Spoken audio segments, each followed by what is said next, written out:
सुप्रभात बच्चों, कैसे हैं आप सब। उम्मीद करती हूँ आप सब अच्छे होंगे। तो बच्चों, आज की कक्षा में हम पढ़ने वाले हैं अध्याय नंबर 16, जिसका शीर्षक है मुहावरे और लोकोक्तियाँ।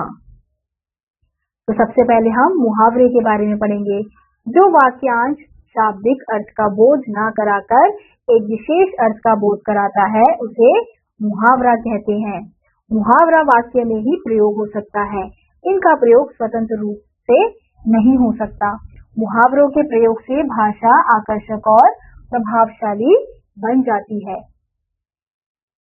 तो मुहावरे क्या होते हैं? एक प्रकार के वाक्यांश होते हैं जिनका सामान्य अर्थ नहीं होता। वो क्या करते हैं? एक विशेष अर्थ को प्रकट करते हैं और इनका प्रयोग वाक्यों के साथ ही हो सकता है। उन्हें हम स्वतंत्र रूप से नहीं लिख सकते।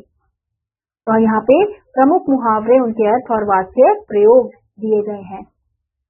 तो पहला है हाथ पांव फूलना, यानी कि घबरा जाना।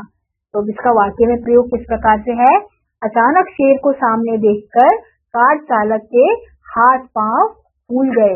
यानी कि हाथ पांव फूलना, इसमें हम देख सकते हैं कि इसका सामान्य अर्थ क्या होगा कि हाथ पांव जो फूल गए हैं, लेकिन इसका विशेष अर्थ है घबरा जाना। तो ये जो मुहावरे हैं वो क्या करते हैं? विशेष अर्थ को प्रकट करते हैं। अगला है अपना उल्लू सीधा करना, यानी कि अपना स्वार्थ सीधा करना, सिद्ध करना। अपना स्वार्थ सिद्ध करना। वाक्य प्रयोग। कुछ लोग अपना उल्लू सीधा करने के लिए मित्रता का दिखावा करते हैं। ऐसे अगला है आंखों में धूल झोंकना, यानी कि धोखा देना। वाक्य में प्रयोग। कानून की आंखों में धूल झोंकने की कोशिश कभी नहीं करनी चाहिए। ऐसे ही अगला है आंखें खुलना, सच्चाई का पता चलना। अब इसमें वाक्य का प्रयोग है सब कुछ गंवाने के बाद आंखें खुली भी तो क्या लाभ।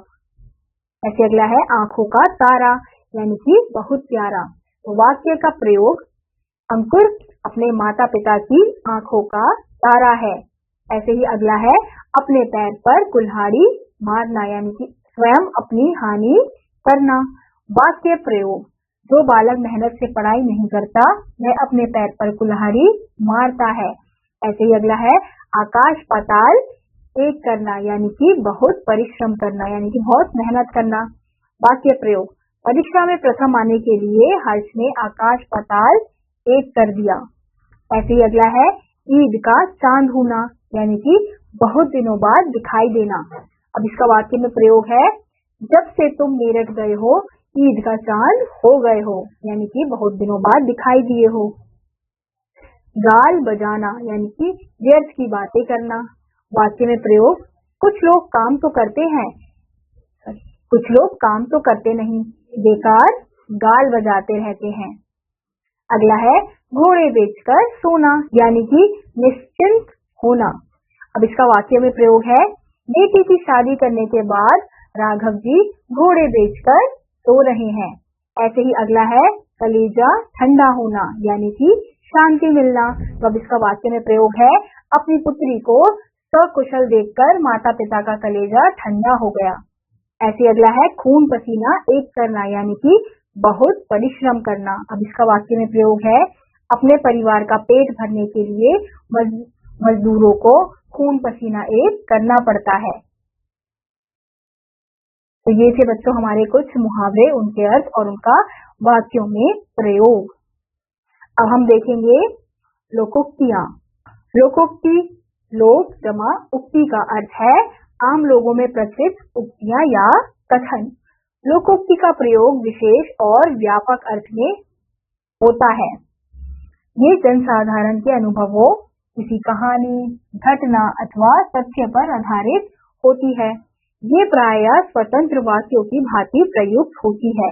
लोकोक्ति को कहावत या जनश्रुति भी कहते हैं। जैसे काला अक्षर भैंस बराबर, इसका शाब्दिक अर्थ से भिन्न विशेष अर्थ है अनपढ़ होना।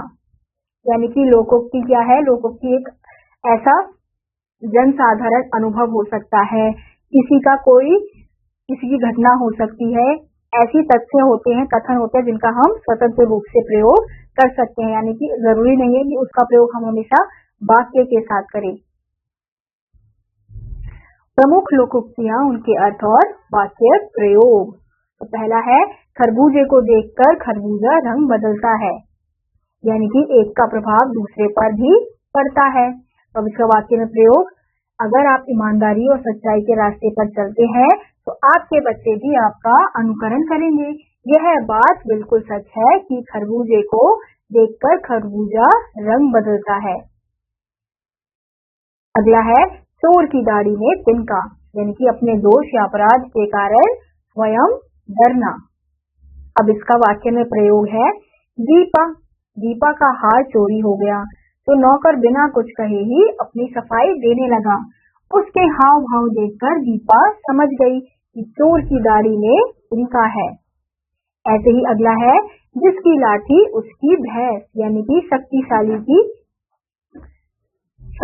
की जीत होती है। अब इसका वाक्य में प्रयोग किस प्रकार से होगा, यद्यपि कानून की दृष्टि में आज सब बराबर है, लेकिन ग्रामीण क्षेत्रों में कई जगहों पर अब भी जिसकी लाठी उसकी भैंस वाली बात है। अगला है, उल्टा चोर कोतवाल को डांटे, यानी कि दोषी का निर्दोष पर अकड़ना। अब इसका वाक्य में प्रयोग, एक तो तुमने मेरी पुस्तक फाड़ दी, उस पर दोष भी मुझे ही दे रहे हो। यह तो वही बात हुई कि उल्टा चोर कोतवाल को डांटे। ऐसे ही अगला है, ऊंची दुकान फीका पकवान, यानी कि केवल बाहरी दिखावा करना। अब इसका वाक्य में प्रयोग है, इस कवि का नाम तो बहुत सुना था, लेकिन कविता सुनकर मजा नहीं आया। किसी ने सच कहा है, ऊंची दुकान फीका पकवान। ऐसे अगला है, एक अनार 100 बीमार, का अर्थ है एक वस्तु के कई दावेदार। वाक्य प्रयोग है, हमारे कार्यालय में एक पद खाली हुआ है, लेकिन उसके लिए कई लोगों की सिफारिशें आ गई। इसे कहते हैं एक अनार 100 बीमार। अगला है, काठ की हांडी एक ही बार चढ़ती है। काठ की हांडी एक ही बार चढ़ती है, धोखा एक ही बार कारगर होता है। अब इसका वाक्य में प्रयोग है, तुम पहले झूठ बोलकर काफी पैसा मुझसे ले चुके हो, अब मैं तुम्हारी बात का विश्वास नहीं करूंगा। याद रखो, काठ की हांडी एक ही बार चढ़ती है। अगला है, छोटा चना बाजे घना, यानी कि सार काम दिखावा अधिक। वाक्य में प्रयोग, दीपक ने कंप्यूटर चलाना क्या सीख लिया, सबको दिखाता फिरता है मानो उससे अधिक कंप्यूटर की समझ किसी को ना हो। किसी ने ठीक ही कहा है, छोटा चना बाजे घना। इसी के साथ बच्चों आज का यह अध्याय यहीं समाप्त होता है। उम्मीद करती हूँ आपको यह अध्याय समझ आया होगा। मैं आपसे मिलूंगी अगली कक्षा में, तब तक के लिए नमस्कार।